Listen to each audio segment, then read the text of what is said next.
Welcome to the first video about parallelizing your code with Dask. So you should have your Jupyter Lab session open, and inside the one_Dask tutorial folder, open the one dask.delay.ipmb notebook. This material is part of the SciPy tutorial on Dask, which is 3 hours long. You can go and look at that if you want to learn more about this. I would like just to highlight what I think is the most important parts. So let's start from the Dask delayed function, which is one of the lower level functionality of Dask, but it's very useful when you want to overlap different functions that are running. So for example, when you are processing large files and it takes a long time to read a file, and then also significant computing time during processing, what you can do with Dask delayed, you can overlap those two steps. So while you process the first file in the background, you can load the second file, so that once the computation of the first file is ready, you are very close to have the second file read into memory, and then you can go ahead, and while you're processing the second, you read the third, and so on. This not only works if you're loading from disk, but even more if you are loading files from the network. Okay, so let's take a look at Dask delay. So first of all, one of the most important parts of Dask is the scheduler. We are using here the recommended scheduler, which is a distributed scheduler. We'll see later what other schedulers we have.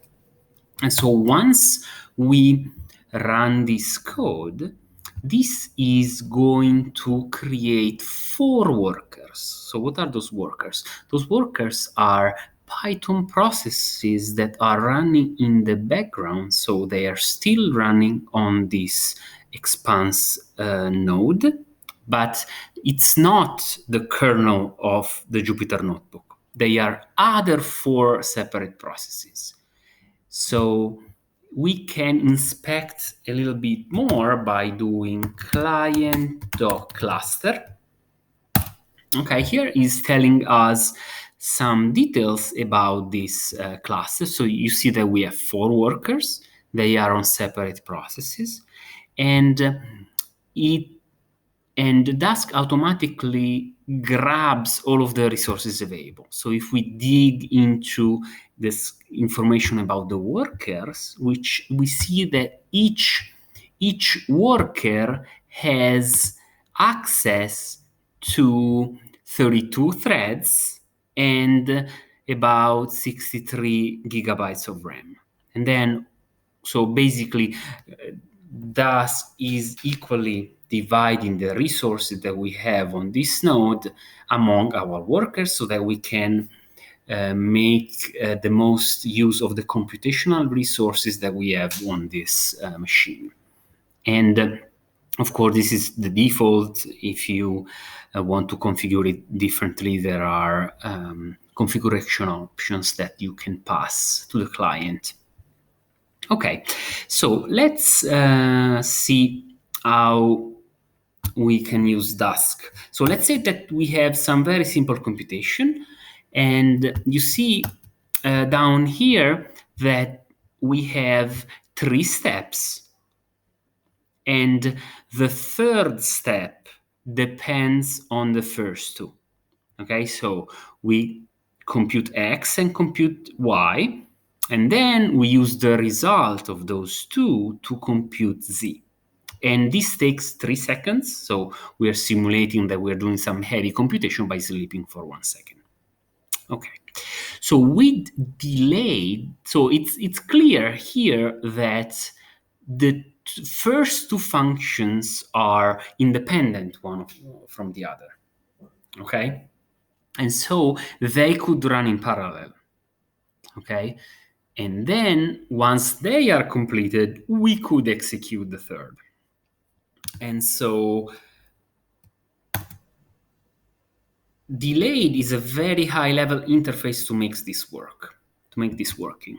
So we first call delayed on the function. So you have to be very careful here. So you see that the parentheses on delayed, they just cover the function. Okay, so it's not the output. So the second parenthesis is not here. Okay, is not here. This is wrong because we are basically calling delayed on the output. No, we want to call it on the function. So once we call delayed on the function, now this function is an asynchronous function that can run in the background. However, it's not running now. So what you do with delayed is you first describe all the different steps that you need to make. And then once you want to start execution, you need to explicitly call compute. Okay, so just at this function, you are just at this step, you are executing computation. And so you see that now hold time is about 2 seconds because the computation we do on X and the computation we do on Y, it's running parallel. And so instead of taking 2 seconds, takes 1. And then the other second is due to the time Z, the computation on Z needs to run. Okay?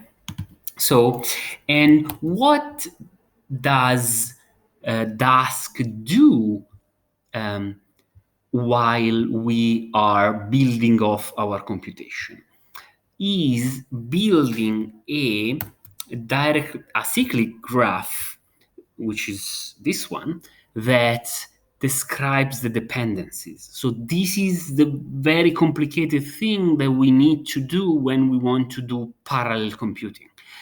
You cannot simplify this further. So you need to have a very clear idea of the dependency between all the different steps of your computation. Otherwise, you don't know what is able to run in parallel and what instead needs to run to wait for other computations to run. Okay? Very good. So let's now take a look at an example which is a bit more complicated. Okay. So now we are still using the increment function that we defined before, which takes 1 second. And then you see running this takes 8 seconds. Okay. And the total is the sum of those results.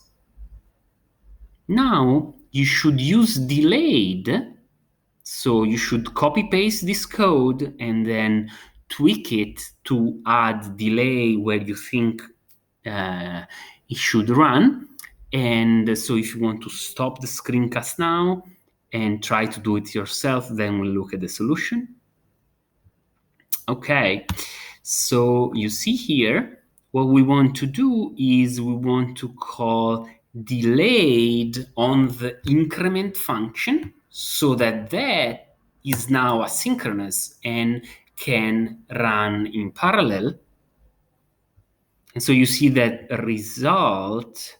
So we have total, which is a Dask delayed object. So this is what is returned by the delayed function. And then once we call compute, we have the actual result. Okay. And here we set delayed both to increment and to sum. Okay.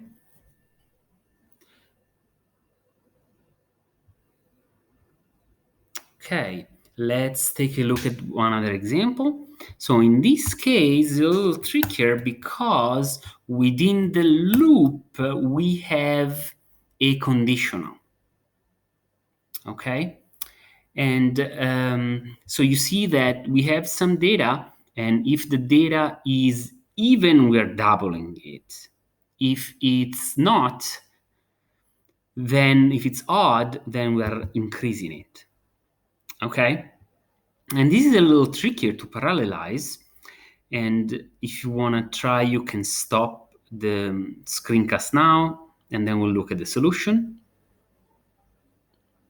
Okay, so you see here what's important is that we do not want to delay is even, okay? Because we want to go through this loop.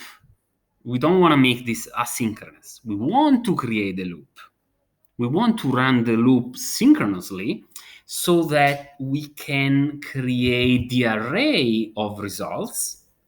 And then once we have the array of results, we can actually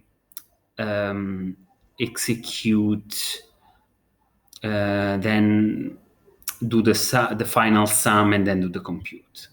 Okay? If you want to inspect this more, for example, you can print out what results is. So you see what it is. So it's a list of delayed objects. But you see that some of them are increments and some of them are double. So this is basically describing the computation that we need to do, but it's only executed when we call compute. So you see here that it takes 1 second. And why is that?